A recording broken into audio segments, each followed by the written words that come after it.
하나님의 나라를 지금 예수님이 어떻게 가르치고 있느냐 하면 하나님의 주권이 선포되어지는 그곳에 이미 하나님의 나라가 임했다라고 하는 겁니다. 너희들이 하나님의 나라를 경험하고 있다라고 하는 거예요. 그 나라는 보이는 건물이 아니라는 거예요. 하나님의 주권과 하나님의 통치와 하나님의 임재를 가르치고 있어요. 그 하나님의 임재가 있는 곳에, 하나님의 주권이 있는 곳에, 하나님의 통치가 있는 곳에 귀신이 떠나가고 죽음도 떠나가고 슬픔도 떠나가고 기쁨과 평강과 생명의 정서만이 남아있게 되는 겁니다.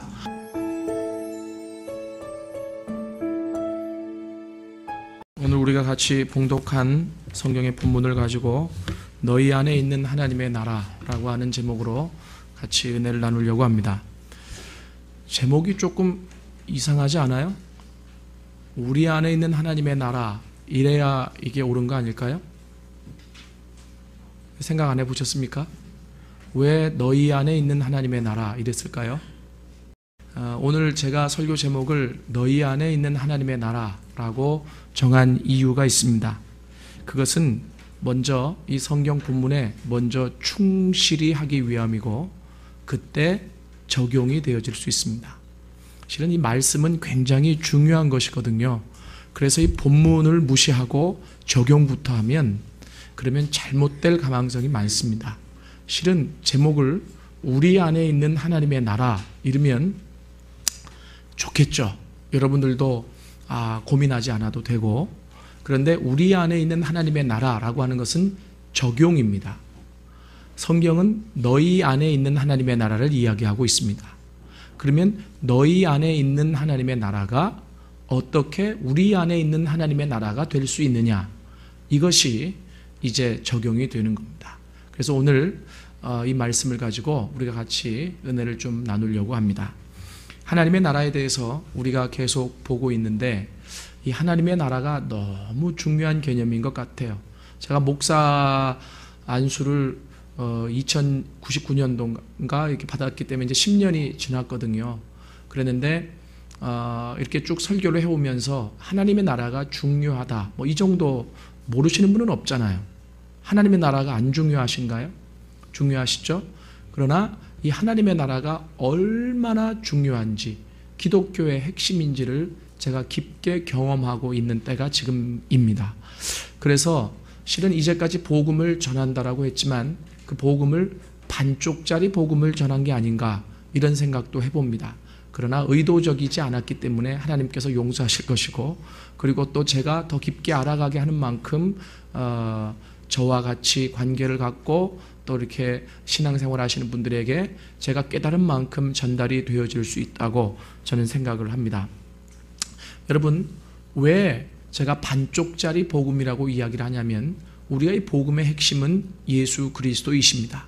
그런데 이 예수 그리스도를 강조할 때, 실은 제가 전도자이기 때문에 예수 그리스도를 강조할 때 예수 그리스도의 피로, 그 보혈로 우리 죄의 용서함을 받고 그리고 하나님의 자녀가 되는 것, 여기에 전도의 포커스가 있고 여기에 모든 복음의 중요함이 있다라고 제가 강조하면서 이제까지 왔습니다.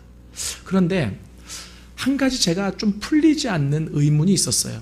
그럼 뭐냐면 예수 믿고 구원받으면 하나님의 자녀가 되잖아요. 그럼 좋잖아요. 그러면 그 다음에는 뭐예요?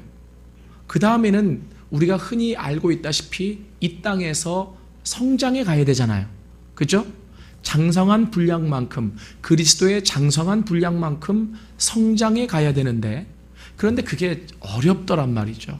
어렵고 성장을 경험하지 못하는 사람이 태반이고, 그러면 하나님의 자녀가 되어도 이 땅에서 힘들고, 그러면 뭐가 어려우냐면 하나님은 우리를 사랑하세요. 얼마나 사랑하시는지 몰라요. 이 사랑이 성경을 푸는 가장 기본적인 맥입니다. 그러면 우리를 죄에서 구원하시고 회복하시기 위해 십자가에서 죽으시고 부활하셨던 이 예수님이, 여러분, 우리를 그냥 이 땅에서 힘들게 살게 내버려 뒀다가 내가 오랄 때 와, 그리고 천국을 그렇게 명령하셨을까요? 왜? 저는 이제 그런 생각을 해봤어요. 뭐냐면 구원받았으면 그대로 천국에 데려가시지. 그럼 얼마나 좋아요. 그죠? 그런 생각들을 아예 안 해보셨습니까? 네? 나를 구원시키셨으면 그냥 하늘나라 데려가시면 되잖아요. 그러면 얼마나 기뻐요. 이 세상에서 살지 않아도. 물론 이 세상에 재물이 많고 가진 것이 많으신 분들은 조금 아쉽겠지만 그것보다 더 많은 것이 있는 것이 하늘나라거든요. 그런데 제가 이해되지 않는 것은 이 땅은 괴로움이 있는 땅이에요. 이 땅은 슬픔이 있는 땅이고 이 땅은 죄가 있는 땅이잖아요. 근데 왜 하나님이 우리를 구원시켜 놓고 이 땅에 그대로 내버려 두시느냐 말이에요. 훈련일까요?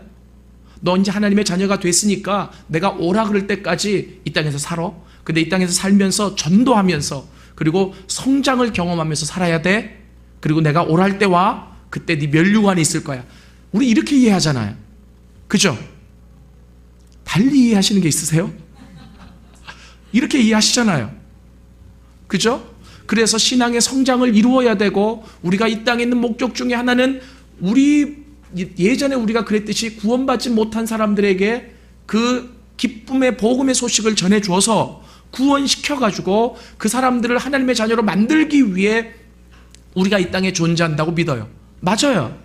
맞는데 그 말이 틀린 게 아닌데 저도 이제까지 그렇게 가르쳐 왔고 선포해 왔는데 풀리지 않는 것은 힘들다는 거죠. 왜 이 땅에 그렇게 힘든 세상에 우리를 내버려 두시느냐 이거예요. 고통 가운데 내버려 두시고 이 땅은 분명히 좌절이 있는 땅이고 실패가 있는 땅이고 눈물이 있는 땅이고 사망이 왕노릇하는 땅인데 왜 이 땅에 우리를 내버려 두시느냐는 거예요. 오늘 성경 본문에도 그렇기 때문에 이 바리새인들에게 있어서 더 중요한 개념이 하나님 나라의 개념이었습니다. 도대체 하나님의 나라가 언제 이 땅에 임하느냐 이거예요. 이 땅은 너무 괴로워요. 이 땅은 너무 슬퍼요. 간혹 어르신들 보면 그런 기도들 하시죠. 우리 젊은이들은 아예 그런 기도 하지도 않지만 뭐냐면 주님 너무 힘듭니다. 내 목숨을 거두어가 주옵소서. 마치 예수님이 기도하셨던 것처럼. 여러분 그런데 중요한 것은 그 기도가 얼마나 잘못됐다는 것을 아셔야 돼요. 오늘 그것이 풀어지면 이것이 풀어지면 그것이 풀어지는데 뭐냐 하면 이것은 이 땅은 그냥 죄된 세상이라고 하는 거예요. 이 땅은 그냥 힘든 세상이라고 하는 거죠. 이 땅은 그냥 내가 늘 실패할 수 있는 세상. 여러분 그래서 오늘 이 바리새인들이 와서 예수님께 묻습니다. 도대체 당신의 나라가 하나님의 나라가 언제 이 땅에 임합니까?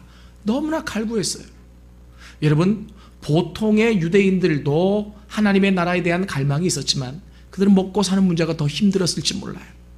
그래서 하나님의 나라를 중요하게 여기면서도 마음속에 무엇을 품고 있었느냐면 감히 묻지를 못했죠.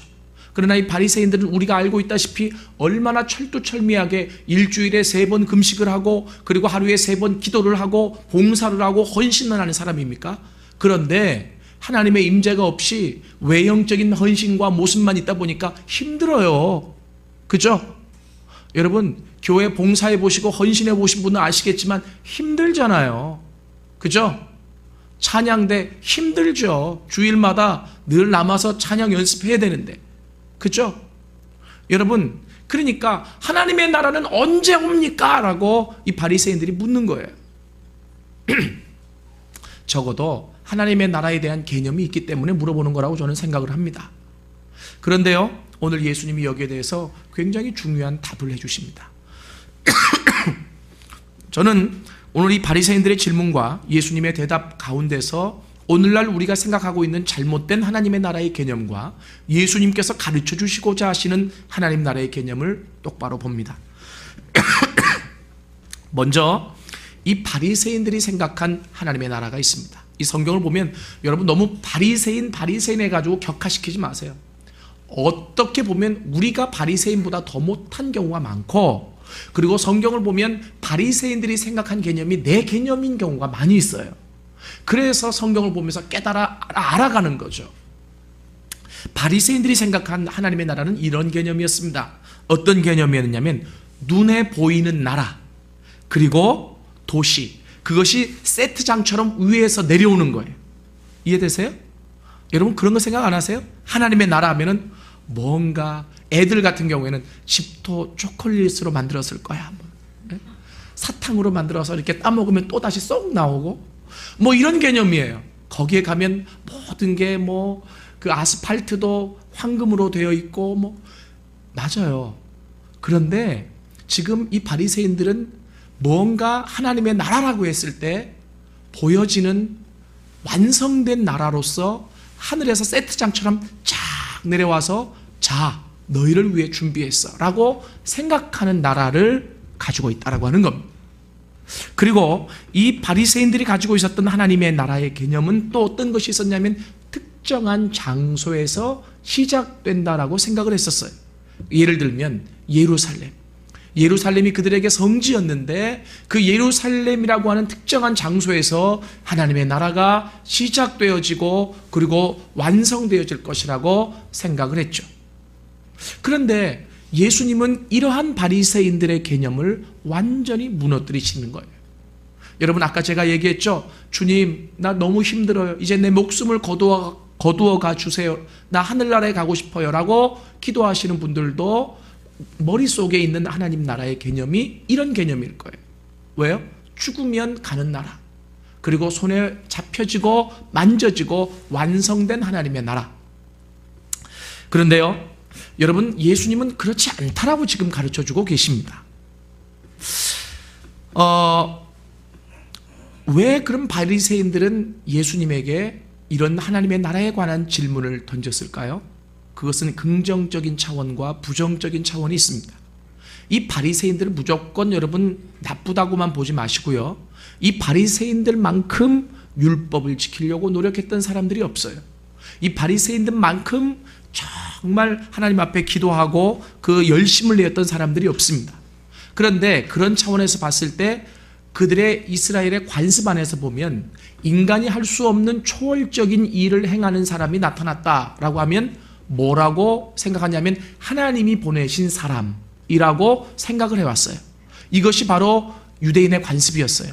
요한복음 3장에 보면 니고데모가 밤중에 예수께 와서 당신은 하늘로서 보낸 사람인 줄 내가 선생인 줄 내가 아나이다 그래요. 왜냐하면 그렇지 않으면 이 표적을 아무도 행할 수 없기 때문입니다. 결국 니고데모가 예수님을 찾아간 이유는 400년 동안 영적인 암흑기를 뚫고 하나님이 보내신 사람이 드디어 왔다라고 하는 기쁨 안에서 예수를 찾아간 것이거든요. 그러면 여러분 이 니고데모도 바리새인이었어요. 그런데 중요한 것은 이 지금 바리새인들이 율법을 철두철미하게 알고 유대인의 관습을 알고 있다라고 한다면 예수의 소문을 들었겠죠. 죽은 자가 살아나고 그 가운데 기적이 일어나고. 그러면 이들이 무엇이라고 생각했을까요? 메시아라고는 생각을 못했을지라도 예수는 하나님이 보내신 사람이라고 예언자라고 생각했을 거예요. 그러면 그들이 너무 힘든 거죠. 왜냐하면 하나님의 임재 없이 봉사만 하고 하나님의 임재 없이 헌신만 하고 예배만 참석하고 금식하고 기도하니까 너무 힘든 거예요. 하나님의 나라가 빨리 오면 그 나라의 가장 좋은 자리에 자기들이 들어갈 것 같거든요. 그런데 이 땅은 너무 힘든 거예요.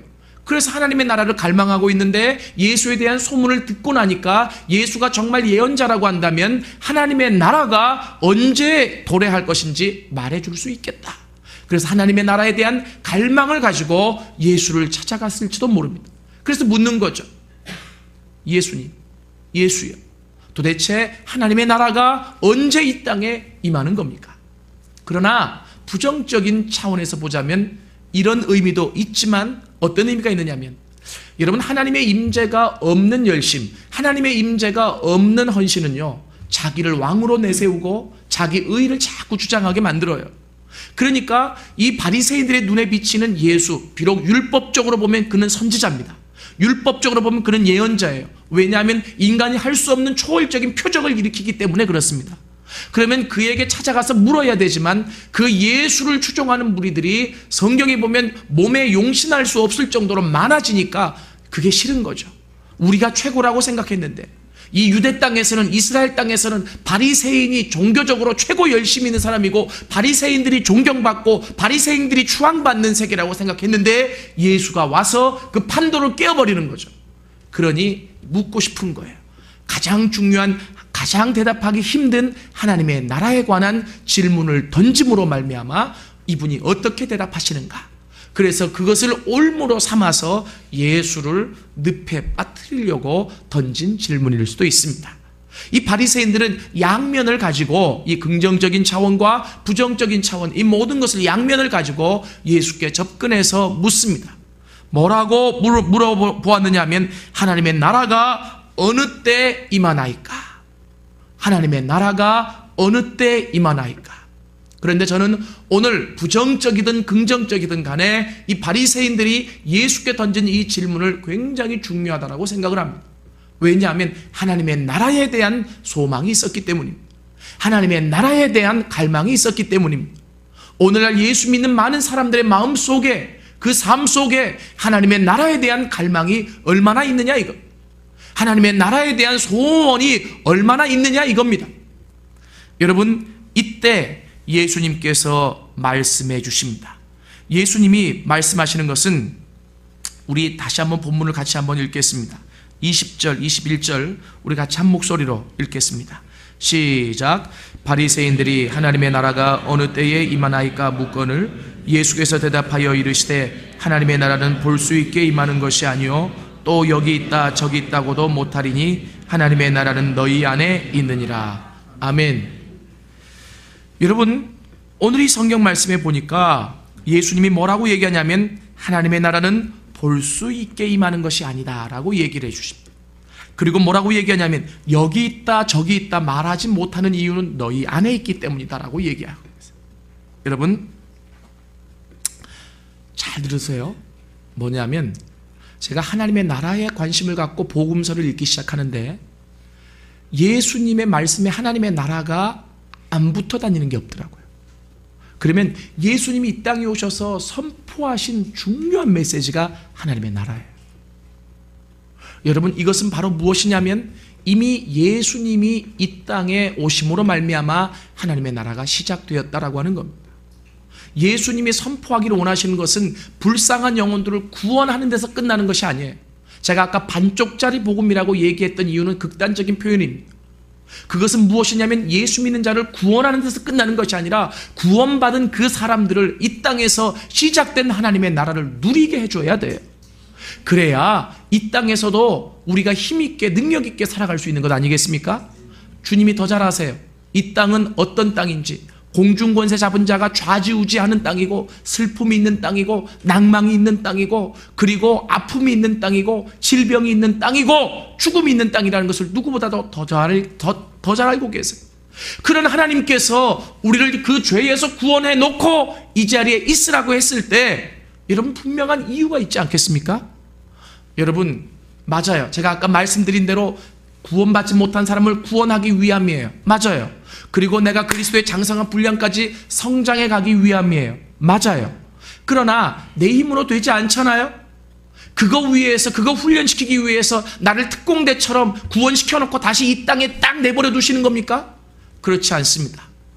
하나님은 이미 그 구원받은 자들이 이 땅에서 하나님의 나라를 누릴 수 있도록 해주셨다라고 하는 겁니다. 여러분, 그래서 하나님의 나라를 설명할 때는요, 좀 구분해서 설명해야 될 필요가 있는 것 같아요. 많은 사람들이 하나님의 나라 이야기를 하면서 중요하다고 강조는 하지만 그 말하는 하나님의 나라가 죽어서 가는 완벽한 하나님의 나라를 의미하는 것인지 이 땅에서 경험할 수 있는 하나님의 나라를 의미하는 것인지 좀 분간이 안 가는 경우가 있어요. 물론 제가 전제합니다. 이 땅에서 누리는 하나님의 나라와 죽어서 갈 수 있는 완벽한 하나님의 나라는 연결되어 있습니다. 분리되어 있는 것이 아니에요. 그러나 내가 구분해서 설명하고자 하는 것은 바로 무엇이냐면 하나님의 나라 하면 많은 사람들이 죽어서 가는 그 천국을 생각하기 때문에 그렇다라고 하는 겁니다. 오늘 예수님의 대답은 죽어서 가는 나라가 아니에요. 이 하나님의 나라는 이 땅에서 경험할 수 있는 나라다라고 하는 겁니다. 하나님의 나라의 현재성을 강조하고 있다라고 하는 거예요. 그러면 왜 그 바리새인들은 죽어서 가는 완벽한 하나님의 나라를 갈망하는데 예수님께서는 하나님 나라의 현재성을 이야기하고 계시느냐? 그것은 그들이 비록 죽어서 가는 완벽한 하나님의 나라가 있지만 거기에 대해서 이야기를 하는 것은 하늘의 비밀이에요. 그건 아버지만 아신다 그랬어요. 그죠? 그러나 또 중요한 것은 그 하나님의 나라를 갈망하며 살아가는 것이 우리의 삶이지만 그렇게만 살아가서는 이 땅에서 힘이 없고 능력 없게 지금 너희들이 살아가는 그 모습대로밖에 살아갈 수 없다는 것을 가르쳐주기 위함이에요. 그래서 예수님이 얘기하십니다. 첫 번째, 하나님의 나라는 볼 수 있게 임하는 것이 아니야 라고 얘기했어요. 이 말은 무슨 말입니까? 하나님의 나라가 볼 수 있게 임하는 나라가 아니다 라고 하는 것은 너희들이 생각하는 것처럼 세트장처럼 하늘에서 쫙 내려오는 게 아니라고 하는 거예요. 만져지고 보여지는, 적어도 이 땅에서 누리는 하나님의 나라는 그런 나라가 아니라고 하는 것입니다. 그리고 또 특정 장소에 있는 것이 아니라고 하는 것입니다. 여러분, 절대로 현혹되지 마십시오. 여기에 하나님의 나라가 있습니다, 저기에 하나님의 나라가 있습니다 라고 외치는 사람들 다 이단성이 있는 사람들이에요. 왜냐하면 몰라서 하는 소리죠. 분명히 예수님이 뭐라고 얘기했어요? 여기 있다 저기 있다 하지 말라 그랬어요. 이건 특정 장소에 하나님의 나라가 있는 것이 아니라고 하는 겁니다. 적어도 완전히 하나님께서 완벽하게 만드신 그 하나님의 나라를 우리가 경험하기 전까지 이 땅에서 신앙생활을 할 동안에는 하나님의 나라는 여기 있거나 저기 있는 게 아니라고 하는 겁니다. 믿으십니까? 꼭 마음속에 새기십시오. 그렇게 이야기하는 사람을 쫓아다니는 사람들이 잘못된 거예요. 그러면 뭐라고 그랬어요? 하나님의 나라는 너희 안에 있느니라 그랬어요. 이게 오늘의 핵심이에요. 너희 안에 있느니라. 이게 무슨 말일까요? 하나님의 나라는 너희 안에 있느니라. 실은 이 신약 성경은 헬라어로 쓰여져 있는데 헬라어 원에 보면 너희 안에라고 하는 말이 엔토스라고 하는 말입니다. 엔토스. 근데 이 엔토스라고 하는 말은 두 가지 의미가 있어요. 첫 번째는 among, 두 번째는 within. 이 두 가지 의미가 있어요. among. 뭐뭐 사이에 이런 말이에요. 이해되세요? 하나님의 나라는 너희 사이에 있다라고 하는 거예요. 이게 굉장히 중요한 의미가 이 안에 있습니다. 여러분, 하나님의 나라라고 그랬을 때 이 나라라고 하는 개념이 신약 성경에 원어로 어떻게 되어 있느냐면 바실레이아 이렇게 되어 있어요. 바실레이아. 이 바실레이아라고 하는 헬라어의 의미는 뭐냐면 어떤 눈에 보이는 건물을 의미하는 게 아니고요. 이 바실레이아라고 하는 의미는 주권, 통치, 이것을 의미해요. 이해되세요? 그럼 성경에서 지속적으로 하나님의 나라라고 했을 때 그 나라는 뭘 얘기해요? 하나님의 주권이 미치는 곳, 하나님의 통치가 있는 곳. 믿습니까? 이게 하나님의 나라라는 개념이에요. 그러면 여러분, 이 땅에서 누릴 수 있는 하나님의 나라는 뭐예요? 하나님의 주권 안에 들어갔을 때 누리는 거예요. 하나님의 통치권 안에 들어갔을 때 누리는 거예요. 믿습니까? 그러면 그러한 하나님 나라밖에 없습니까? 아닙니다. 죽고 나서는 완전한 우리가 눈으로 보고 듣고 만질 수 있는 나라가 있어요. 그것이 있다는 것을 가르쳐주기 위해서 요한계시록이 있지 않습니까? 그죠? 그러나 그것은 우리가 죽음 이후의 문제고, 죽음의 이후의 문제는 이 땅에서 하나님의 나라를 경험해 가면 자동적으로 우리가 누릴 수 있는 나라예요. 근데 이 땅에서 하나님의 나라를 누리지 못하는데 죽어서 누릴 수 있을까? 이건 퀘스천 마크. 여러분, 그래서 지금 예수님께서 얘기하고 계시죠. 얘들아, 하나님의 나라는 눈으로 볼 수 있는 게 아니야. 여기 있다 저기 있다 말할 수 없어. 하나님의 나라는 너희 안에 있어라고 얘기해요. 제가 이거 보니까 말이죠, 많이들 오해를 하시더라고요. 너희 안에 있다라고 해서, 아, 내 마음 안에 있어. 그럼 마음 안에 내가 보니까 죄밖에 없는 것 같은데, 그럼 하나님의 나라가 우리 안에 있다라고 했을 때 많은 사람들이 마음 안에 있다라고 생각을 해요. 전적으로 틀린 말은 아닌데 본문이 해석되어져야 적용이 가능하다라고 하는 겁니다. 그러면 너희 안에 있다라고 이야기를 했을 때 이 말의 의미가 바로 무엇이냐? 여러분 잘 보세요. 우리 성경을 한번 찾아봅시다. 마태복음 12장 28절입니다.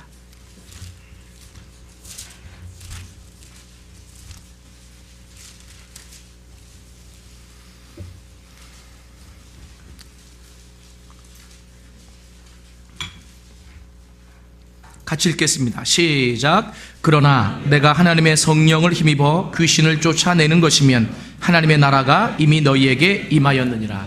아멘. 이 구절을 또 오해하시는 분이 있더라고요.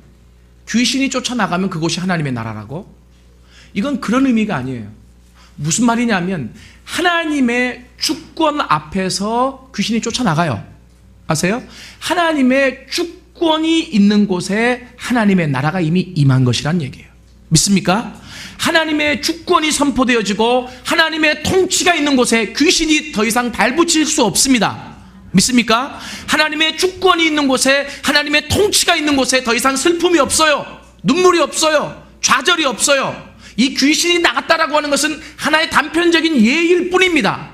하나님의 나라를 지금 예수님이 어떻게 가르치고 있느냐면 하나님의 주권이 선포되어지는 그곳에 이미 하나님의 나라가 임했다라고 하는 겁니다. 너희들이 하나님의 나라를 경험하고 있다라고 하는 거예요. 여러분, 그래요. 이 신약 성경을 계속 읽어보면 바실레이아 하나님의 나라, 그 나라는 보이는 건물이 아니라는 거예요. 하나님의 주권과 하나님의 통치와 하나님의 임재를 가르치고 있어요. 그 하나님의 임재가 있는 곳에, 하나님의 주권이 있는 곳에, 하나님의 통치가 있는 곳에 귀신이 떠나가고 죽음도 떠나가고 슬픔도 떠나가고 기쁨과 평강과 생명의 정서만이 남아있게 되는 겁니다. 여러분, 오늘 예수님이 얘기하죠. 바리새인들은 보이는 하나님의 나라, 우리가 죽어서 갈 수 있는 하나님의 나라를 자꾸 구하니까 여러분 이게 안 맞잖아요. 그러니까 예수님이 얘기하는 거예요. 하나님의 나라는 눈으로 볼 수 있는 것이 아니고 여기 있다 저기 있다 말하지 못하리니 너희 안에 있다. 이 말은 무슨 말이에요? 적어도 예수님을 중심으로 제자들과 그 말을 물으러 온 바리새인들과 여러 명들이 있었을 거예요. 근데 예수님이 1차적으로 보면 너희 안에 있다 그랬어요. 이 말은 뭐예요? 너희 사이에 있다라고 하는 거예요. 무슨 말이죠? 예수님이 하나님의 주권이에요. 믿습니까? 예수님이 하나님의 통치권이세요. 여러분, 이걸 잘 아셔야 돼요. 예수님이 이 땅에 오심으로 말미암아 하나님의 나라를 선포하셨고 하나님의 나라가 시작되었다라고 얘기했을 때 왜 그러냐 말이에요. 예수님 당신이 하나님의 주권이시기 때문에 그렇습니다. 예수님 당신이 하나님의 통치권이시기 때문에 그래요. 그러니까 이런 말이죠. 지금 내가 너희들에게 이야기를 하고 있고 이야기를 하고 있는 하나님의 주권을, 하나님의 나라를 선포하고 있는 너희들, 이 이야기를 듣고 있는 너희들, 그것을 받아들이는 그곳에 하나님의 나라가 있다라고 하는 겁니다. 여러분, 굉장히 중요한 의미가 있어요. 그래서 이것을 적용해 보자면 어떻게 되는 거예요? 지금 바리새인들 가운데는 내가 너희들 앞에 있고 너희 사이에 있잖아. 그렇기 때문에 내 말을 듣고 나를 따라오면 너희들은 하나님 나라 안에 있는 것과 같애라고 하는 의미예요. 왜요? 예수가 하나님의 통치고 예수가 하나님의 주권이고 예수가 하나님의 모든 것이기 때문에 그렇습니다. 그러면 오늘날 우리가 이 땅을 살면서 하나님의 나라를 경험한다라고 하는 것은 무엇을 의미합니까? 그것은 보이는 예수를 우리는 이제 만날 수가 없어요. 만져질 수 있는 예수를 만날 수가 없어요. 그럼 어떻게 하는 거예요? 하나님의 온전한 주권이신, 하나님의 온전한 통치권이신 그 주님의 임재가 우리 가운데 경험되어져야 돼요. 믿습니까? 이것이 바로 하나님의 나라가 우리 가운데 경험되어지는 것이고 이것이 바로 하나님의 나라가 우리 가운데 임하는 것이에요. 여러분, 그래서 하나님의 나라를 경험한다라고 했을 때 어디에서 경험해요? 우리 안에서 경험하는 거 아니겠어요? 우리 안에서. 주님이 나에게 임재하셨습니다. 주님, 내가 너무나 기쁩니다. 주님, 내가 너무나 감사해요. 여러분, 이게 바로 뭐예요? 우리 안에서 일어나는 거죠. 그죠? 그래서 많은 사람들이 이야기를 할 때 하나님의 나라는 우리 안에 있다라고 했을 때 그것은 그냥 우리 안에 있는 것이 아니라 하나님의 주권과 통치권을 명확하게 이해할 때 우리 안에 적용되어질 수 있다는 말입니다. 사랑하는 여러분, 하나님의 나라는 그래요. 그러니까 아까 제가 말씀드렸죠. 예수 믿고 구원시키는데 구원시켜놓고 가장 나쁜 사람이 하나님 나라를 가르쳐주지 않고 그냥 내버려 두는 거예요. 얼마나 힘들겠어요. 그죠? 이 땅에서 하나님의 나라를 누리며 살아갈 수 있도록 해줘야 돼요. 그래야 이 땅에서도 기쁨을 가지고 세상을 넉넉히 이기면서 살아가는 거 아니겠어요? 우리 찬송 부릅니다. 어떤 찬송을 부릅니까? 거친들도 초막도 뭐 궁궐도 대궐도 다 필요 없이 내 주 예수 모신 곳이 그 어디나 하늘나라. 그죠? 여러분, 이미 그것을 경험한 자가 이 찬양의 가사를 써놨습니다. 근데 우리도 이 찬양을 부르면서 하나님 그렇습니다라고 동의할 때가 있잖아요. 그게 언제입니까? 하나님의 나라가 경험되어질 때예요. 언제입니까? 주님의 통치가 내 안에서 나를 지배할 때입니다. 믿습니까? 여러분, 그래요. 그래서 너희 안에 있는 하나님의 나라라고 이름을 붙인, 제목을 붙인 이유가 어디 있느냐면 이것은 예수 그리스도의 주권, 예수 그리스도의 통치권을 강조하기 위함입니다. 믿습니까? 무조건 우리 안에서 하나님의 나라가 이루어지는 것이 아니라 그 온전한 주권자이신, 온전한 통치권자이신 예수께 순종하고 그 예수를 받아들이고 그 주권 안에 있을 때, 그 통치권 안에 있을 때 우리 안에서 천국이 경험되어진다라고 하는 거예요. 예수님은 이것을 오셔서부터 외치기 시작했어요. 왜입니까? 이 땅에 그냥 내버려져서 산다라고 하는 것은 의미가 없어요. 늘 죄짓고 한계 있게 살다가 죽고 끝나는 거예요. 그러나 죽음이 끝이 아니라고 하는 것이죠. 그렇게 힘들게 살지 않아도 된다라고 하는 거예요. 그렇게 어렵게 살지 않아도 된다라고 하는 거예요. 이제 하나님의 나라가 시작됐다라고 하는 겁니다. 회개만 하면, 돌이키기만 하면, 그 예수 앞에 나오기만 하면, 그 통치권 안에 지배되기만 하면 하나님의 나라를 누구나 경험하며 살 수 있다라고 하는 겁니다. 분명히 기억하십시오. 사망의 정서는 불안과 좌절과 그리고 낭만과 아픔과 고통이에요. 그러나 생명의 정서는 기쁨과 평안과 소망과 그리고 우리 마음속에 안정이에요. 여러분, 예수를 믿으면서도 우리 안에서 사망의 정서가 나를 지배하는 경우가 얼마나 많이 있습니까? 불안하고 아프고 힘들고. 아까 분명히 우리가 읽어봤죠. 만약에 너희가 성령의 능력으로 귀신을 쫓아내는 것이라면 이미 하나님의 나라가 너희 안에 임하였느니라. 왜 그렇습니까? 성령의 능력이라고 하는 것은 뭡니까? 하나님의 주권입니다. 하나님의 주권 안에 있는 자들이에요. 하나님의 통치권 안에 있는 자들이에요. 하나님의 주권 안에서, 하나님의 통치권 안에서 귀신도 떠나가고 그리고 모든 사망의 정서가 물러갈 수 있다고 하는 것입니다. 성경을 보면서 이해되지 않는 하나가 있었습니다. 뭐냐면, 물론 우리는 이해되지 않아도 이해를 하죠. 그러니까 이제 발전이 좀 더딘데, 그게 뭐냐면 제자들을 부를 때 말이죠. 나를 따라오너라. 내가 너희를 사람 낚는 어부가 되게 하리라. 성경에 보면 그들이 벌떡 일어나 따라가요. 나는 생전 처음 본 사람들을 어떻게 따라갈까? 그렇지 않아요? 어린애들 보고 낯선 사람 따라가지 말라 해놓고 30이 넘었는데 벌떡 일어나서 쫓아간단 말이에요. 마태가 세리였거든요. 그 세리인데 하루는 어느 날 골똘히 앉아가지고 얼마나 마음에 심란하겠습니까? 이 세리는 매국노인데, 그죠? 로마의 지배하에서. 그런데 어느 날 예수가 그 자리를 지나가다가 나를 따라오너라. 내가 너를 사람 낚는 어부가 되게 하려니까 벌떡 일어나 쫓아가요. 아무것도 묻질 않아요. 도대체 어떻게 이해를 해야 될까? 이해가 되십니까? 억지로 이해하시죠? 그냥 예. 그리고 또 이러죠. 밤새도록 이 제자들이 고기를 잡는데 이들은 고기 잡는 데 베테랑입니다. 그런데 고기가 안 잡혀요. 여러분, 이 정도 되면 짜증 나거든요. 그죠? 뭘 하는데 안 돼, 일이. 그때는 절대로 사람 건드리면 안 돼요. 그죠? 막 짜증이 폭발하는 거예요. 그런데 생전 낯선 사람이 와서 배 그물을 오른편에 던져봐라. 누구야, 저거? 이러지 않고 말이죠. 던진단 말이에요. 던졌더니 고기가 가득히 잡히는 거예요. 이해가 돼요? 여러분, 믿음이 참 좋으세요. 나는 이걸 어떻게 이해를 해야 되나? 그런데 하나님의 나라를 내가 더 깊게 묵상하면서 깊게 풀어지기 시작했어요. 예수가 누구라 그랬어요? 하나님 나라의 주권이에요. 예수가 누구라 그랬어요? 하나님 나라의 통치권이에요. 그분이 하나님의 주권을 가지고 선포하실 때 인간이 감히 거부할 수가 없는 거예요. 이해되세요? 그리고 주권을 가지고 선포하시는 그곳에 순종할 때 하나님의 나라가 시작되는 거예요. 여러분, 예수 믿은 자 마음 안에 뭐가 있어요? 성령이 있어요. 그 성령께서 지속적으로 우리 안에서 말씀을 하시죠. 이것은 주권을 선포하는 거예요. 네? 자, 기도해라. 자, 무릎 꿇어라. 자, 지금 재정이 메말라 가고 있지? 왜 작정하지 않느냐, 하나님 앞에. 그런데 해야죠 하고 안 해요.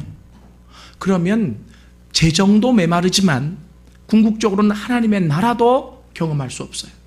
하나님의 나라는 그 주권에 굴복할 때 일어나는 거예요.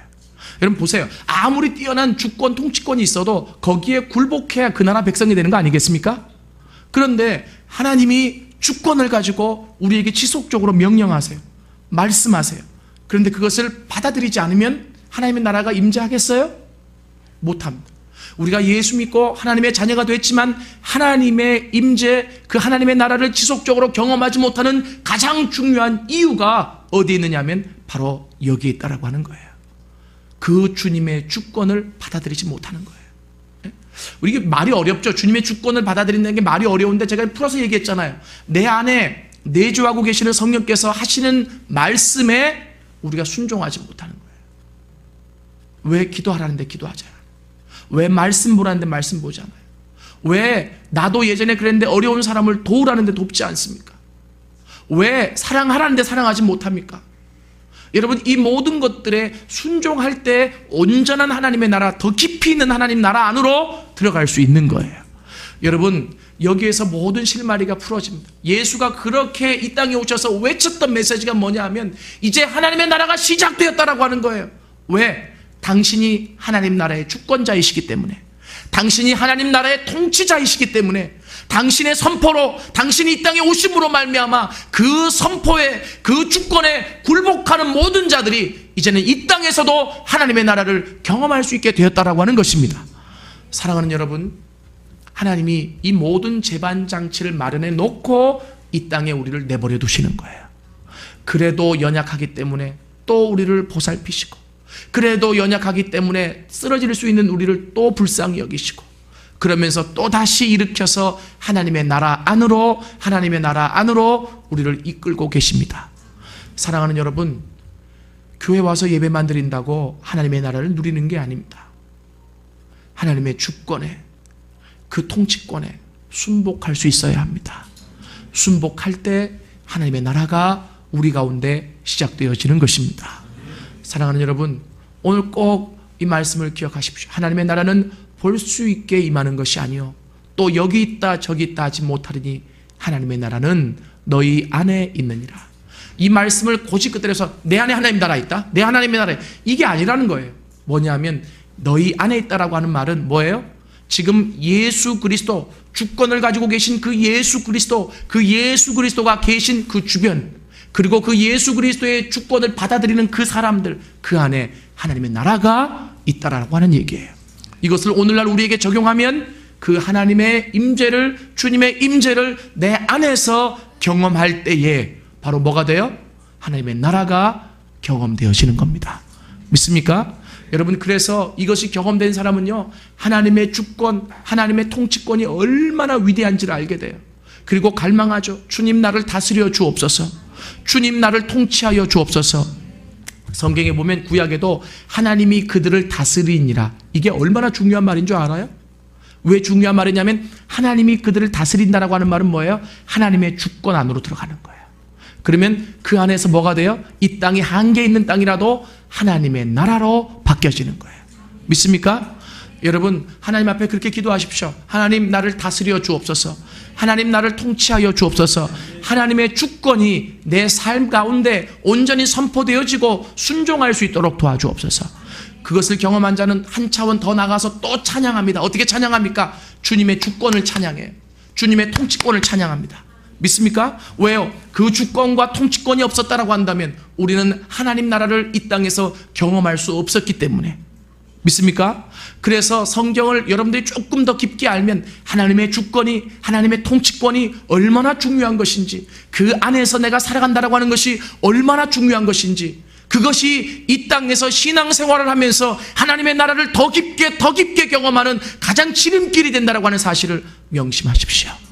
오늘 이 시간에도 하나님은 세운 하목사를 통해서, 그리고 여러분 마음속에 있는 성령을 통해서 계속 선포하고 계십니다. 하나님의 주권을 선포하고 계십니다. 그 음성에 귀 기울일 수 있기를 원합니다. 그리고 순종할 수 있기를 원합니다. 하나님의 주권, 그 주권 안에 온전히 사로잡혀 살아갈 수 있는, 그래서 이 땅을 살더라도 돈은 없어도 힘은 들어도 어려워도 사망의 정서가 우리를 지배하지 못하도록 여러분 하나님의 나라를 경험하며 살아갈 수 있는 우리가 되어질 수 있기를 원합니다. 주님, 그렇습니다. 당신의 주권에 굴복할 때, 당신의 통치권 안으로 들어갈 때 하나님의 나라가 이미 내 안에 경험되어지고 있음을 믿습니다.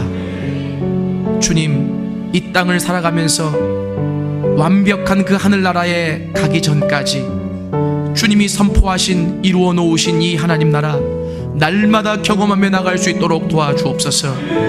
날마다 당신의 주권을 높이며 주권에 굴복할 수 있는 자가 되게 하여 주옵시고, 그 주권으로 우리에게 명령하신 당신을 찬양할 수 있도록 도와주옵소서.